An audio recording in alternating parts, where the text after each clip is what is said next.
Hi నమస్తే welcome to red TV నేను మీ ప్రత్యూష. ప్రస్తుతం మనతోని సీనియర్ జర్నలిస్ట్ దాము బాలాజీ గారు మనతో ఉన్నారు. సార్తో మాట్లాడి మరిన్ని విషయాలు తెలుసుకుందాం. నమస్తే సార్. సార్ ప్రస్తుతం సోషల్ మీడియాలో చాలా ట్రెండ్ అవుతుంది సార్ ఒక న్యూస్ ఏంటంటే ప్రభాస్ ఫ్యాన్స్ ఎవరైతే ఉన్నారో మంచు విష్ణు గారి మీద కేసు పెట్టారని, అసలు ప్రభాస్ ఫ్యాన్స్ చాలా హర్ట్ అయ్యారని వింటున్నాం. అసలు ఏ విషయంలో హర్ట్ అయ్యారు, అసలు ఎందుకు కేసు పెట్టాల్సి వచ్చింది సార్? ఇప్పుడు ఇది ఒక షాకింగ్ న్యూస్ అని చెప్పొచ్చు, వైరల్ అవుతుంది. ఇదేంటంటే ప్రభాస్ ఫ్యాన్స్ మంచు విష్ణు మీద కేసు పెట్టారని, చాలా కోపంగా ఉన్నారని. దీనికి నేపథ్యం ఉంది. ఎందుకంటే ప్రభాస్ అసలు గెస్ట్ రోల్ చేయడం అనేది జరగదు మామూలుగా. ఎందుకంటే ప్రభాస్ లైనప్ ఫిల్మ్స్ చూస్తే మనం ఆయన చాలా స్ట్రాంగ్ లైనప్ ఉంది. ఆల్రెడీ రాజాసాబ్ ఉంది, ఫౌజీ ఉంది, సలార్ 2 ఉంది, స్పిరిట్ ఉంది, తర్వాత అది కల్కి 2 ఉంది. ఇవన్నీ మంచి లైనప్ ఉంది. ఎవ్రీ ఇయర్కి ఒకటి చేస్తున్నారు. చాలా మంది హీరోలు ఇవాళ 2 ఏళ్ళు 3 ఏళ్ళు పడుతుంటే ప్రభాస్ ఎవ్రీ ఇయర్కి ఒకటి లైనప్ పెట్టుకుంటూ వెళ్తున్నాడు. సో ఆయనకి రెండోది, అతను ఇండియాలోనే టాప్ 1లో ఉంటున్న హీరో. అతని సినిమా అంటేనే 1000 కోట్ల మార్కెట్ ఉన్న హీరో. అలాంటి ఒక వ్యక్తి ఒక మోహన్ బాబు ఫ్యామిలీలో మంచు విష్ణు సినిమాలో గెస్ట్ రోల్ చేయడం అంటేనే ఎలా ఉంటుందో ఊహించుకోవచ్చు మనం. ఫ్యాన్స్కి ఎలా ఉంటుంది, ఏంట్రా ఇది, మన ప్రభాస్ ఎందుకు చేశాడు ఇది అనేది ఒకటి. రెండవది, ఇది ప్రభాస్ వాళ్ళ చిన్నాన్న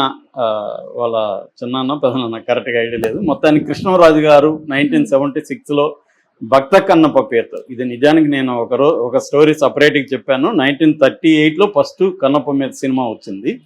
తర్వాత 54లో కన్నడలో ఫస్ట్ వచ్చిందేమో, తమిళ్లో వచ్చింది. తర్వాత కన్నడలో శివరాజ్ కుమార్ వాళ్ళ ఫాదర్ రాజ్ కుమారు బేడర్ కన్నప్ప పేరుతో ఆయన తీశారు. తర్వాత హిందీలో తీశారు. తర్వాత 1976లో తెలుగులో బాపు డైరెక్షన్లో భక్త కన్నప్పగా కృష్ణరాజు వచ్చింది. అప్పట్లో చాలా పెద్ద హిట్, సెన్సేషనల్ హిట్ అని చెప్పొచ్చు. దాన్ని ప్రభాస్తో చేయించాలనేది కృష్ణరాజు డ్రీమ్ అనమాట. ఇప్పుడు మోడర్న్ టెక్నాలజీ ఇవన్నీ పెట్టుకొని ప్రభాస్తో ఆ సినిమా చేయాలి, తాను చేసింది హిట్ కాబట్టి అది చేయాలా అనేది ఆయన కోరిక. అలాంటిది వీళ్ళు అడిగితే ప్రభాస్ ఇచ్చేశాడు వీళ్ళకి, మోహన్ బాబుకి. ఎందుకంటే కాదనలేక మోహన్ బాబుతో ఉండే పరిచయం వల్ల కావచ్చు, మొహమాటం వల్ల కావచ్చు ఇచ్చేశాడు. సార్ అది కూడా ఓకే, పోతే పోయింది, ప్రభాస్కి ఏం అవసరం లేదు, బోల్డ్ సినిమాలు ఉన్నాయని అనుకున్నారు. కానీ ప్రభాస్ ఒక గెస్ట్ రోల్ దీంట్లో చేయడం, ఏదో మహేష్ బాబు సినిమాలో చేస్తున్నాడంటే ఓకే. విష్ణుకే టికానా లేదు. అట్లాంటిది మనం ఎందుకు చేయాలి, మనోడు ఎందుకు చేయాలనేది వాళ్ళ కోపం ఆల్రెడీ ఉంది. దాని తర్వాత ఏం చేశారు, విష్ణు వీళ్ళు మాట్లాడిన పద్ధతి కానీ ప్రభాస్ గురించి వీళ్ళు చెప్పిన ఇవన్నీ కూడా వాళ్ళకి నచ్చలేదు. అంటే ప్రాపర్గా లేదు అన్న ఫీల్ చాలా మందికి వచ్చింది. తర్వాత ఏం చేశారు, విష్ణు ఏం చేశాడు, 40 మినిట్స్ ప్రభాస్ ఉన్నాడని చెప్పారు. అప్పటికి అమ్మయ్య 40 మినిట్స్ ఉంటే బాగానే ఉంటారులే అని అనుకున్నారు. తర్వాత బిల్డప్ ఇచ్చారు, క్యారెక్టర్ భలే ఉంటుంది అది ఇది అని చెప్పారు. తర్వాత ట్రైలర్లో కూడా ప్రభాస్ని ఎక్కువసేపు చూపించారు. ఇదంతా చూసి ఒక ఎక్స్పెక్టేషన్తో వెళ్ళారు వాళ్ళు. ఏదో ఒక మైండ్లో ఒక సినిమాని వేసుకున్నారు. మామూలుగా ప్రతి ప్రేక్షకులు ఒక సినిమా మైండ్లో ఉండి చూస్తారు. ఎందుకంటే ముందుగా ప్రిపరేషన్ ఉంటుంది కదా, పోస్టర్ల దగ్గర నుంచి వీళ్ళు రిలీజ్ చేసే మెటీరియల్ కావచ్చు, టీజర్స్, ట్రైలర్, ఇవన్నీ మన మైండ్లోకి ఒక సినిమా వస్తుంది. మనం అదే ఎవరో అంటారు అనమాట, 1,00,000 మంది 1,00,000 సినిమాలు చూస్తారని. అంటే ఎవరి ఆడియన్ ఒక మైండ్లో ఒక సినిమాతో వెళ్తాడు. ఆ అంచనాలకి కంటే ఎక్కువ బాగుంటే ఇంకా హ్యాపీ. కనీసం ఆ అంచనాలని మీట్ చేస్తే సినిమా సాటిస్ఫై అయ్యి తను డబ్బులు పెట్టిన దానికి, టైం పెట్టిన దానికి సాటిస్ఫై అయ్యి బయటకు వస్తారు ప్రేక్షకులు. ఇది జనరల్గా జరిగే ఇది. ఇక్కడ కూడా వీళ్ళు అలా ప్రిపేర్ చేశారు. 40 నిమిషాలు ఉంటాడు ప్రభాసు, 15 మినిట్స్ ఈయన మోహన్ లాల్ ఉంటాడు, ఇలాగ అంతా చేశారు. చూస్తే ఆడ మోహన్ లాల్కి 2 సీన్లు ఉన్నాయి, ప్రభాస్కి ఏమో 20-25 నిమిషాల కంటే ఎక్కువ లేదు. అది కూడా సెకండ్ హాఫ్లో ఎక్కడ పెట్టారు. అంతవరకు సినిమా అన్నా బాగుందంటే బాగాలేదు. సినిమానంతా భరించి ప్రభాస్ ఎప్పుడో మన అంతా అలసిపోయి వదిలితే వెళ్ళిపోదామా అనుకున్నప్పుడు ప్రభాస్ కోసం ఉండాల్సి వచ్చింది. ప్రభాస్ ఏమో సెకండ్ హాఫ్లో వస్తాడు. సో పోనీ ఆయనకి 40 నిమిషాలు ఇచ్చారా, 40 నిమిషాలు లేవు. సో దీనివల్ల వాళ్ళు హర్ట్ అయ్యారు. రెండోది, ఇది భక్త కన్నప్ప సినిమా. భక్త కన్నప్ప మీద నువ్వు తీయాలి, అది వదిలేసి తిన్నడ మీద తీశారు. తిన్నడ హీరో అన్నారు. తిన్నడ వేరు, భక్త కన్నప్ప వేరు. అంటే తిన్నడే భక్త కన్నప్ప మారాడు, కానీ తిన్నడి కథ ఏముంటుంది ఆడ. తిన్నడు అనేవాడు చెంచు ట్రైబ్, చెంచు అనే ఒక తెగకు సంబంధించి వాళ్ళు మామూలుగా ఏంటంటే వేటగాళ్ళు అంటారు. వేటగాళ్ళు అంటే చిన్న చిన్న పిట్టలు, కుందేళ్ళు ఇలాంటి వేటగాళ్ళు. వాళ్ళేమో సింహాలు ఇంకోటి కాదు. సో ఒక చిన్న వేటగాళ్ళు వాళ్ళు. వాళ్ళ దగ్గర నాటు తుపాకులు ఉంటారు, దాన్ని మందు దట్టించి కొడతా ఉంటారు అన్నమాట. అలాంటి నాటు తుపాకులు ఉంటాయి వాళ్ళ దగ్గర. సో ఇక్కడేమో మోడర్న్ బాణాలు ఏవో పెట్టేసి దీన్ని తిన్నడి లవ్ స్టోరీ, అది కూడా అంత రొమాన్స్, అంత కాస్ట్యూమ్స్ అవన్నీ చూస్తే అదెవరు అన్నారు, ఇది కన్నప్ప కామప్ప అని పెట్టారు కామెంట్లు. అలాగా అంతా చేయడం ఇదంతా నచ్చలేదు జనాలకి. తర్వాత వాళ్ళ కూతుళ్ళు వాళ్ళ పిల్లల కోసం సీన్లు, ఆ కామెడీ సీన్లు అవేవి వర్కౌట్ అవ్వదు. యాక్షన్ సీక్వెన్స్లు కూడా సరిగ్గా లేదు. ఈవెన్ కెమెరా వర్క్ కూడా బాగాలేదు ఫస్ట్ హాఫ్లో. సో అలాగా ఏది కూడా మినిమం స్టాండర్డ్స్ లేదు. ఇలాంటి సినిమాలో ప్రభాస్ ఎందుకు చేశారు? చాలామంది రివ్యూలు ఎలా రాశారంటే హారిబుల్ అని రాశారు. First half horrible cinema, second half బాగుందని రాశారు.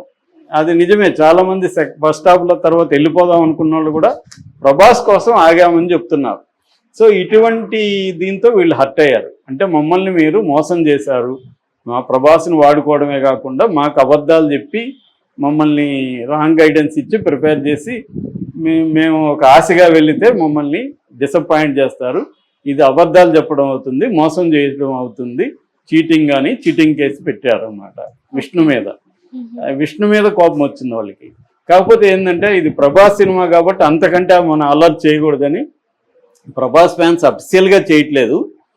ఎందుకంటే వాళ్ళ ఫ్యాన్స్ అసోసియేషన్ అఫిషియల్గా ఏం చేయట్లేదు. కొంతమంది చేస్తున్నారు, ఇలాగ కేసులు పెడుతున్నారు అన్న వార్త అయితే వచ్చింది. నాకు తెలిసి అది కూడా పోతుంది. ఎందుకంటే వాళ్ళ అసోసియేషన్ ప్రెసిడెంట్ వాళ్ళు మాట్లాడతారు కదా, అరే భయ్ ఇది అనవసరం గోల్ చేయకండి, దానివల్ల మన సినిమాకి ఇబ్బంది అవుతుంది, మన హీరో ఉన్నప్పుడు మనం ఓన్ చేసుకోవాలి అని అఫిషియల్ ఫ్యాన్ అసోసియేషన్ ఓన్ చేసుకున్నారు. ఓన్ చేసుకొని ఎక్కడికక్కడ పెద్ద పెద్ద కట్అవుట్లు పెట్టుకుంటున్నారు. రుద్ర గెటప్లో ఫ్యాన్స్ వేషాలు వేసుకుని వీడియోలు తీసుకుంటున్నారు.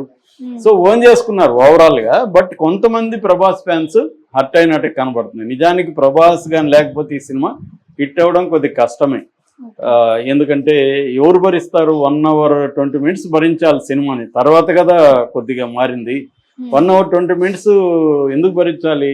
నెక్స్ట్ 40 నిమిషాలు బాగుందని. అందుకని చాలా మంది జోక్ చేస్తున్నారు, మేము ఇంటర్వెల్కి వెళ్తే సరిపోతుంది ఆ సినిమాకని. అంటే ఎందుకు మళ్ళీ మేము ఇంత భరించాలి అన్న ఒక ఇది వచ్చేసింది. ఇవాళ ఏంటంటే కంటెంట్ అనేది విపరీతంగా ఉంది మనకి. ఓటీటీలో విపరీతమైన కంటెంట్ ఉంది. ఎవ్రీ ఫ్రైడే కంటెంట్ వచ్చేసి పడిపోతుంది. అవే చూడలేకుండా ఉన్నాం. థియేటర్కి పోయి చూడాలంటే ఏదో అంత బలంగా ఉండాలి సినిమా. ఇవాళ థియేటర్కి ఎవరు వెళ్ళట్లేదు, తగ్గిపోయింది బాగా. ఎందుకంటే కాస్ట్ కూడా పెరిగింది. మామూలుగానే అర్బన్ కన్జంప్షన్ అనేది ఇండియాలో తగ్గిపోయింది.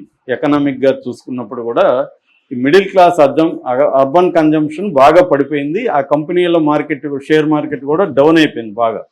సో ఈ నేపథ్యంలో ఒక సినిమాకి వెళ్ళి ఒక వ్యక్తికే 1000 రూపాయలు అయిపోతుంది ఒక సినిమాకి. ఫ్యామిలీ పోతే 2-3 వేలు అయిపోతుంది. సో ఎందుకంటే అక్కడ ఒక కాపీ తాగినా 350-400 ఉంది, ఒక పాప్కార్న్ తింటే అది ఒక 500 ఉంది, ఇలాగా అయిపోతుంది. సో అందుకని సినిమా ఒక ప్లెజర్ అన్నీ లెక్కలేసుకొని వెళ్తున్నారు సినిమాకి వెళ్ళాలంటే. అలాంటిది ప్లాన్డ్గా వీళ్ళు మమ్మల్ని మోసం చేశారు అనే ఒక హర్ట్ అయితే ప్రభాస్ ఫ్యాన్స్ అయ్యింది మాట వాస్తవమే. కానీ at the same time Prabhas ఫ్యాన్సే దీన్ని ఓన్ చేసుకొని కూడా తీసుకెళ్తున్నారు. కాబట్టి ఓవరాల్గా ప్రభాస్ని దీంట్లో పెట్టడం వల్లే విష్ణుకి పాజిటివ్ టాక్ అనేది రావడం. At the same time Vishnu performance కూడా చాలా బాగుంది అనేది అందరూ చెప్తున్నారు. ఇంక్లూడింగ్ అతనికి ఇంట్లోనే ఉన్న రైవల్ లేదా ఇంటి శత్రువు అని చెప్పొచ్చు మనోజ్ కూడా అతని పేరు చెప్పకుండా ప్రోటాగనిస్ట్ చాలా బాగా చేశాడు. అదే మెయిన్ లీడ్ అన్నాడు. మెయిన్ లీడ్ ఇట్లా బాగా చేస్తాడని నేను అనుకోలేదు అన్నాడు. అన్నయ్య విష్ణు అని కూడా అనలేదన్నమాట. సో కాబట్టి విష్ణుని మనం ఖచ్చితంగా అప్రిసియేట్ చేయాలి. ఒక ప్రొడ్యూసర్గా ఇంత రిస్క్ తీసుకొని 200 కోట్లు పెట్టి ఈ స్థాయిలో చేయడం తప్పులు ఎక్కడ ఎవరైనా చేస్తారు, తెలియదు కదా, కావాలని చేయరు కదా ఎవరైనా తప్పులు.